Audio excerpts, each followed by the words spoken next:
bit of initial excitement. Can you see how my dogs wanted to go and say hello?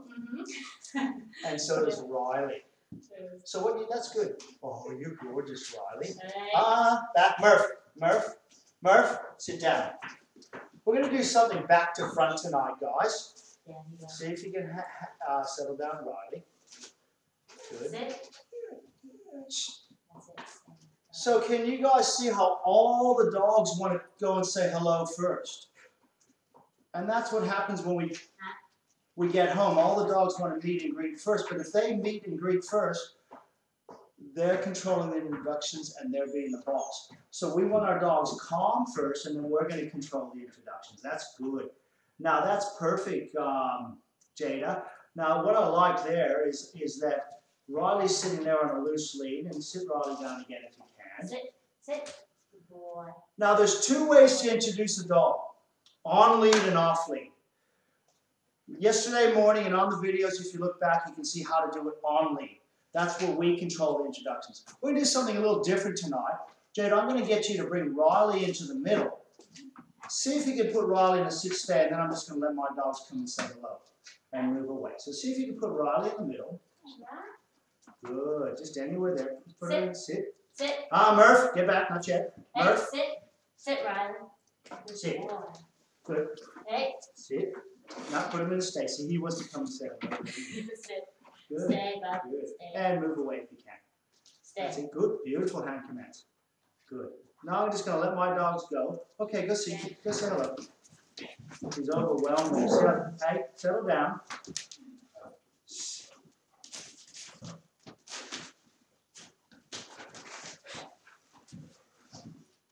We'll talk about this in a sec, guys. Murph, no humping. Murph, no humping. See the humping from Murph? He's being submissive. They're just sorting out the pack order. This is more walk. Come inside, guys. Come back. Come inside. Good. So we'll just watch it happen organically. Just sit back and we'll talk about it in a sec there. So what do you see Riley doing, Jada? Licking. Where's Riley coming in? Can you see from a playful sort of mood? Yeah. Playful, but also submissive. Can you see that? Yeah. I'm just going to take that lead off. You can take that lead off him. He's kneeling down. And he's coming in low and play. Now see Murph go on a hump. You tell Murph to get away. Hey, Murph, go. Murph, hey. And again. See how Murph? Get back in your bed if you do that. Come on. Can somebody just shut the door for us? Murph, good. So we'll just you can stay there, Jada. I'll shut the door. Thanks. So this is a bit different. This is like at the dog park. Makes sense? He'll settle down in a minute. Can you see the different pack structure there? Yeah, Come here. Stay here, guys. Good. Yeah. Good. Now see how Murph's going to hump again. Do you know what humping means? Dominance. Bingo, dominance. Now Riley's just a pup, and Murph's. Now look at Lonnie coming in. Lonnie's trying to control the play here. So there's a lot going on here. Lonnie's trying to calm her down. See that there? You see that? She's trying to calm the action down. She's trying to control the play. She's like the policewoman. See her coming in a block again? Yeah. Okay.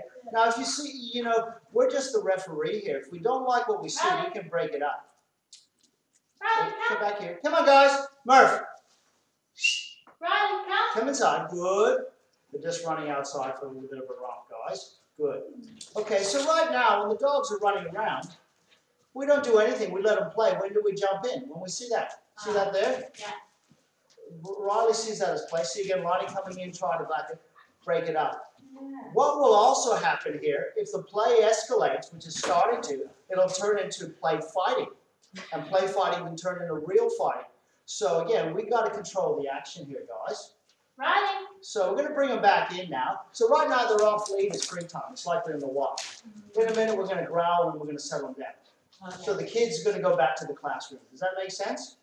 Yeah. Okay. So what we're going to do now, Rama, come in your bed. Milu, in your bed. Lani, come, you go this one. In your bed. Murph, you come up here then. Milu, oh, you're in that one. Okay, bed change. Good. Stay there, guys. Sit. Sit. Oh, that was exhausting. That was exhausting. Move this way so I can get right in front of the camera. All right. So let's just talk about that now. Now, see, look at Riley. Keep Riley here now. Just pop the lead back on Riley. So we're just going to briefly go back to the beginning, guys. We covered this yesterday, but we just want to cover it again because it's so important from starting from the beginning. And I'm going to ask a few questions to you, Jada, and see what you think. So, number one, when you start, this is what the whole concept's built on. What does a mother dog do to a puppy?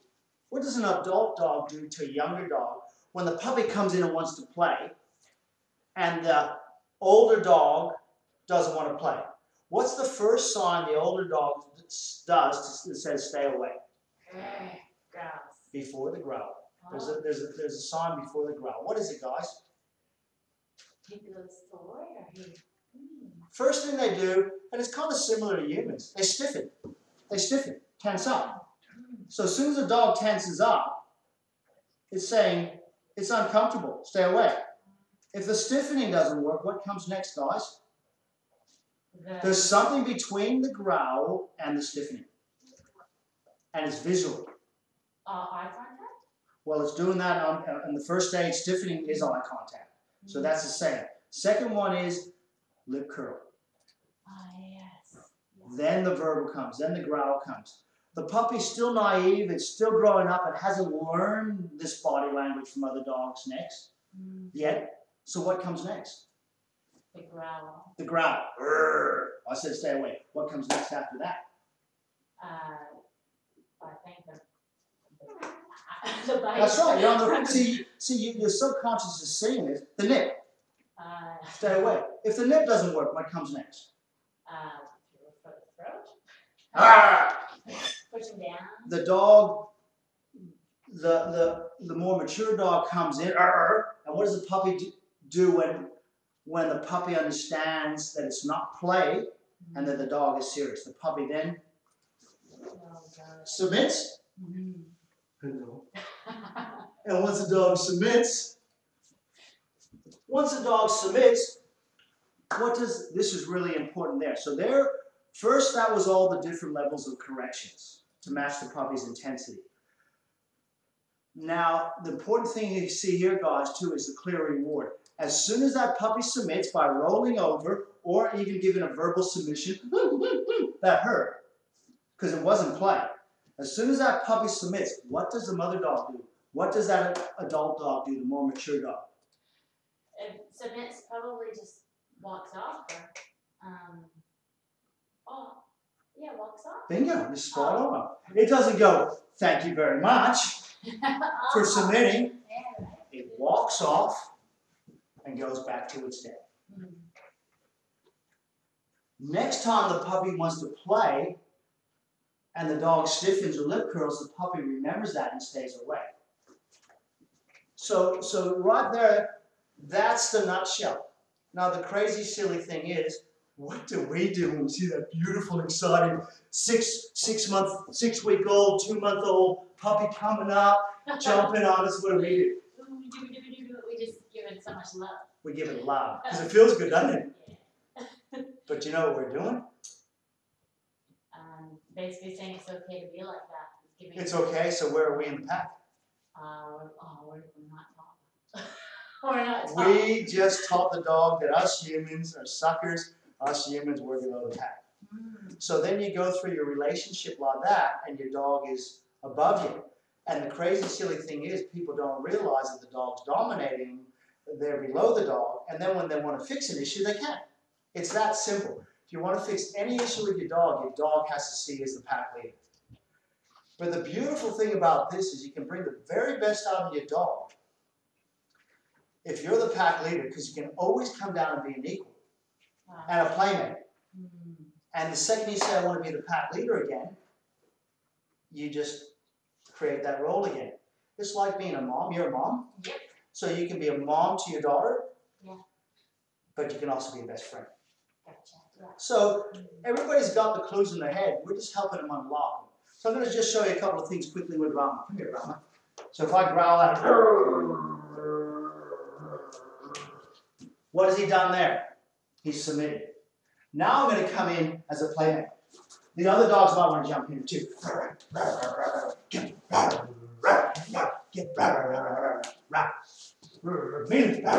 See? Okay, Mila, back in your bed.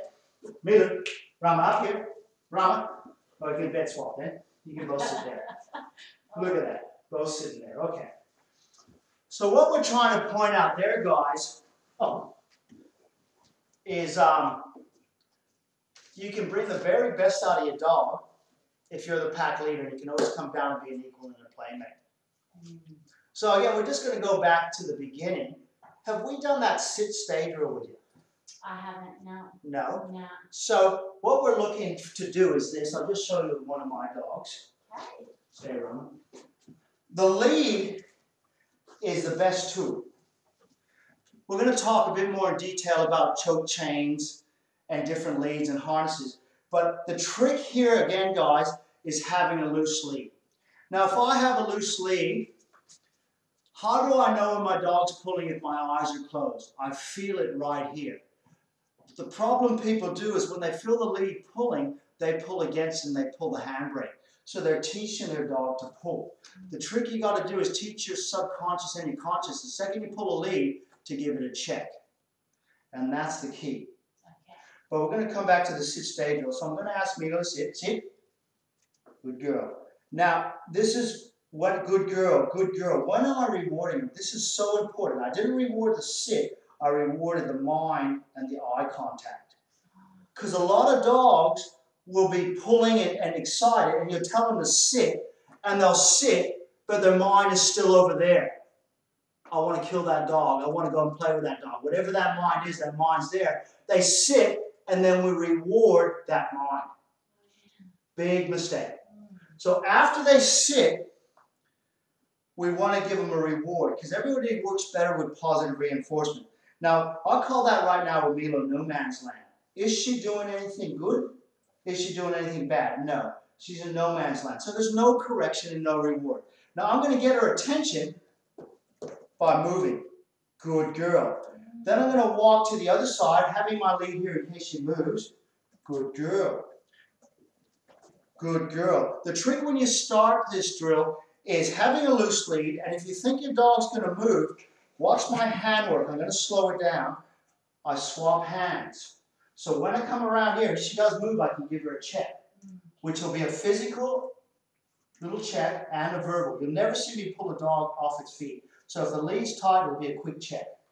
And there, good girl. As she gets better at it, I move, this is a new dog, you're going gorgeous. As she gets better, we work our way up the lead. Sit. She does that on purpose. Sit. Sit. Good girl, step. So she's not allowed to move. Good girl. I'm going to move a little quicker, she's getting bored. And first just start half circles behind you.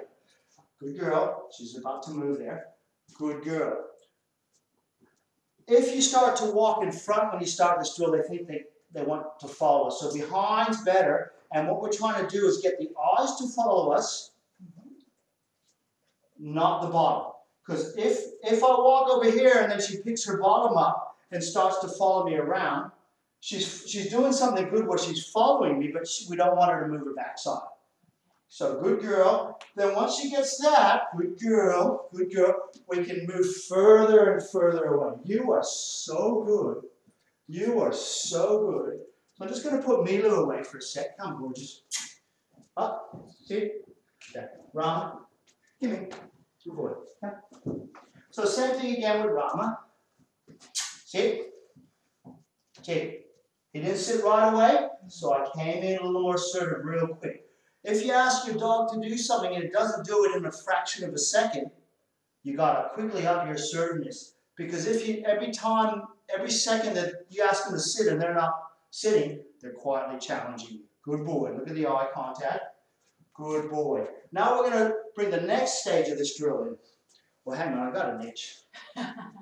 Good boy. You're so good, Riley. Now I'm going to walk over here and ask Rama to come to me. Come here. He knew it. Sit. Sit. He didn't sit right away, then I move away. Train him to do this. Good boy. You are gorgeous. And then, come here. Back in your bed. So what I want you to do now is I want you to jump up with Riley and see how you go with that sit-stay drill. I'm just going to point what you're doing wrong or right with your body language. If you're having any trouble, then I'll jump in with Riley. Okay. Okay, off you go. Now, I know Michael, your partner, has done this drill with Riley before. Yeah. But you never have done it with us before, have you? Never. Okay, off you go. Okay. I only pick on people I like, by the way. Good. Sit. Sit, Riley. Sit. Good. Good boy. Do I keep hold of this? Now you're going to walk to the other side. Keep moving. So what you're giving him here is structure. Good boy. He's a boy. Yeah, good. Now Yes, walk to the other side. Good. Good. Good boy. Well And done. good. See how you moved? Sit. Good. Now move away. So you've got a nice natural gift here. He started to sit, and the second he sits, is that the behavior that you want? No. Yeah, because you're asking him to sit. Oh, yeah. And he sat, but you still stayed in here like that. So as he was sitting, you were still with your body. Sit down again, quick. Yep, sit. And move away. Boy. Now go behind him. Good boy, talk to him. Stay there, Riley. Good boy. Well done. Now walk behind. That's the way to change your hands on the leg. Well done. Well done. Good. Kid. You watch the eye contact. That's beautiful. He's a good dog. You Good are boy. a good boy. Well Now I done. want you to keep doing that drill, but drop the lead. Good boy. He knows what's going on. Watch that. Watch that. Good boy. Well How's that done. feel? Awesome. I'm proud of him. Good. Well, now walk circles around. Good boy. Good boy. Well done. The ears, the body language, his Awesome. face. Move towards it. Now move away. Good boy. See how you're the mirror of his reflections. Yeah. Now keep moving again. All right. Good boy. He's a good working dog. Good boy. How's that Good feel? boy. Good boy. Now I want you to go and sit down. He can't move. If he moves, you jump up. Good. Move towards him until he sits. Quick. Sit. Now move Sit away. down. Good See how that was boy. you being more assertive? Good. And sit down. He's not allowed to move. While we talk for a minute, see, what is he thinking right now? He wants to go to you, doesn't he? But what you're saying is, I don't want you here. This is my room, my school. Bingo. That's exactly the behavior you want. What did he just do? He just, Settle down. yeah. Just walk around him again. He's not allowed to move. Talk to him when he's looking at you. Good boy. Well We done. all work better off rewards. Only use the corrections when we have to. Good boy. How's that feel? I'm so proud of him.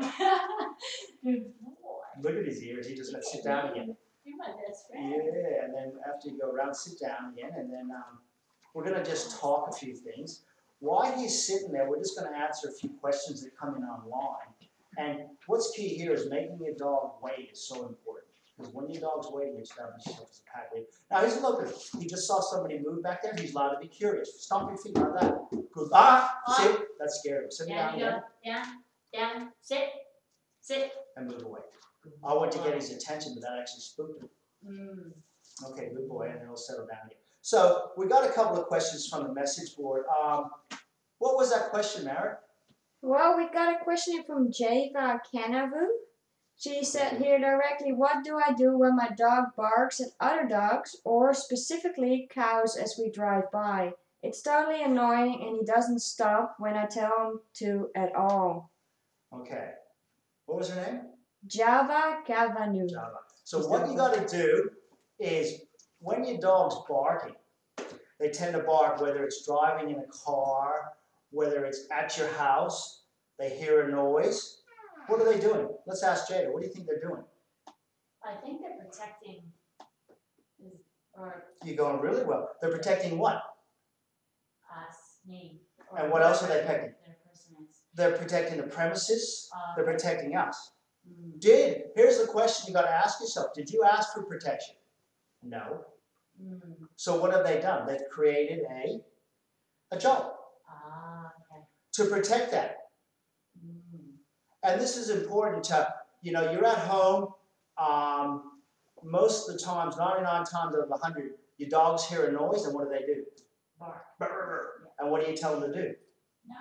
No, and do they stop? No. So if they don't stop, what are they saying? My job is more important than what you think it is.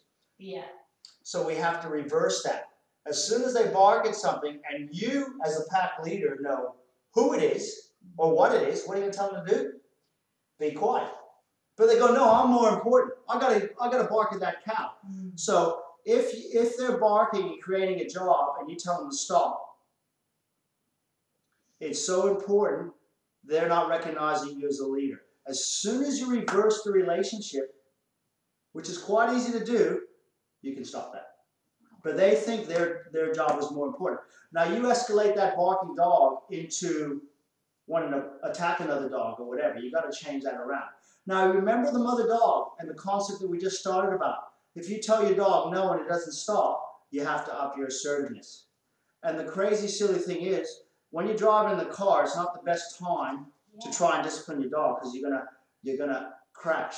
Yeah. A good tool that I find that works in the car is a spray bottle. Shh, shh.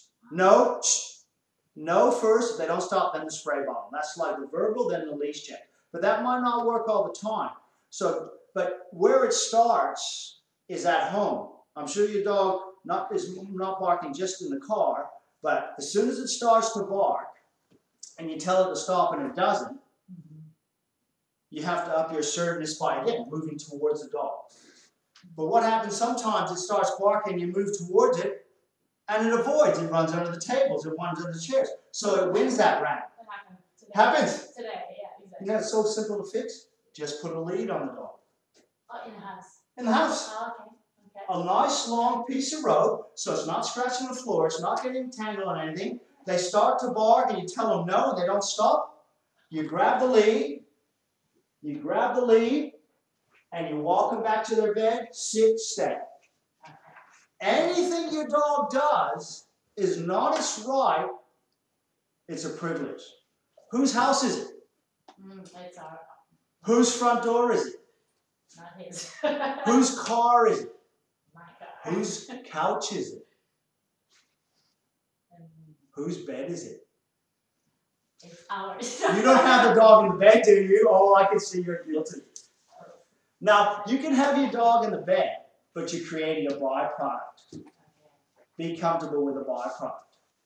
You can invite your dog in the bed Sunday morning as a thing every now and again. You can invite it in every day, but realize that you're creating a byproduct. If your dog comes in and thinks it's his right to get in its bed, that's a no-no. We're jumping around here. And I think there was another question. Was there merit about something else? Yeah, there was another one. This one was from Philip Cole. He said, how do I stop my lab from sniffing people's genitals upon greeting? Male or female? Yeah. And I'm guessing that just happens when they first come in to the house, and he goes right up and has a sniff. And again, it comes back to whose house is it? Whose door is it? If this is my space, if a dog starts to come in into my space, what am I going to tell it to do? Get away. Move away.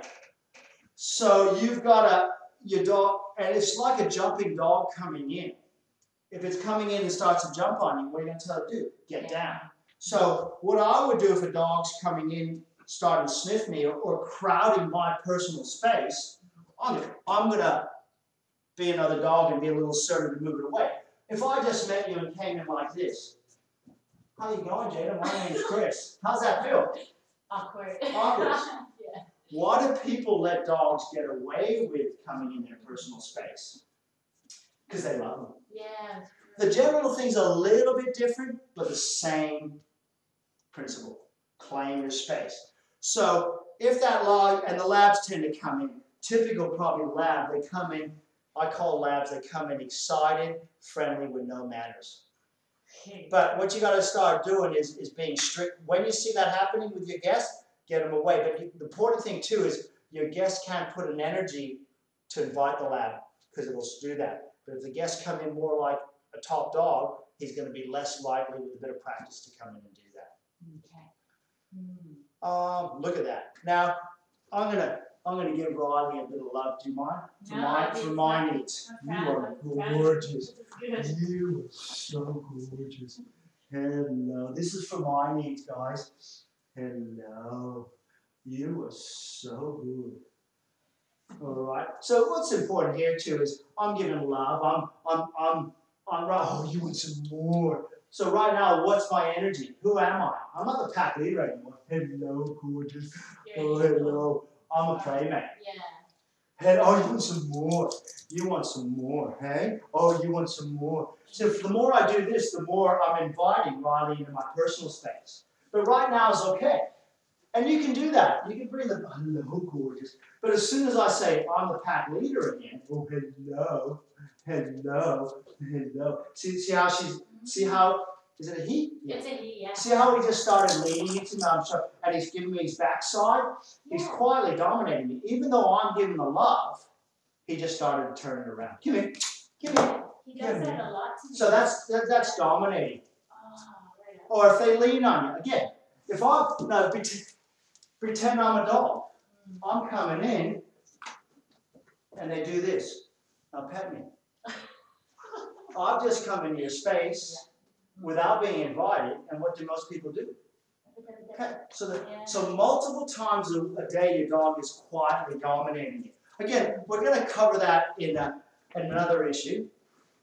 So today we're just bouncing around with some basic stuff, but once you get the basics, guys, it'll bring you into so many other things like recall off lead, controlling a fetch game. We're even going to work with the skateboard over there about desensitizing your dogs to things that it's scared of. And I think next week we're going to start focusing on a nervous mind in the dog and how to address that. So stay tuned, guys. If you got any questions about this first week's episode, which is really A, the concept, and B, introducing your dog on lead. We showed that a bit more in detail in yesterday's session, but we're also going to work on introducing, which we did a little tease tonight, introducing your dog off lead. So there's 3 different ways that you can work with your training. On lead, we're in control. Off lead, they control their own introductions. But the best place you can work with your dog is at home, when it's with you, and realize how it's following you around and quietly dominating you. Watch who is really the pack leader. Again, if you want to change any relationship with your dog, you got to ask yourself some tough, hard questions. If my dog is protecting me, who's the pack leader that second? He is. If your dog's avoiding you, who's the pack leader that second? He is. He is. If they're ignoring you, who's the pack leader? I am. If they're challenging you, who's the pack leader? He is. Sounds like the kids nowadays. Yeah, for sure. And any questions, Jada? Well, I've got a million questions, so I'm looking forward to seeing your other live feeds, to tell you the Oh, truth. yeah, Got cool. millions. So we're going to work up to some other stuff. Now see Murph here. He's my cuddle machine. He just loves cuddles. He just absolutely loves cuddles. So when you look at a dog, you have to look at it as an animal first, dog second, breed third, and personality last. Most people get it back to front. I'm going to steal a line from Dr. Harry I heard once. You spell dog D-O-G, not B-A-B-Y. All right. So, did I miss anything that I need to cover? Next week, Wednesday, we're going to go a bit later. Oh, that's right. So, our live feed next Wednesday morning will be at 9:30. We'll be covering different issues. And then again, we'll be on Thursday night at 7 o'clock. Thanks for coming, guys. I'm Chris Boyes from Natural Balance. And again, I'd like to thank Jada and Riley for coming down. And we're going to get you on for a few more shows, hopefully down the line, with some issues. Yeah, we get issues. Good stuff, guys. Cheers. Hey, guys, let's get some fetch. Party's on. Let's get some fetch. You can leave it on. Come on, where's the ball? Where's the ball? Where's the ball? Get that ball. You can let him go. Yeah. Yeah. Where's the ball? Drop it. Drop it. Ready? Get it. Oh, yeah. Good. Hey. Hey, just take that lead up. Hey.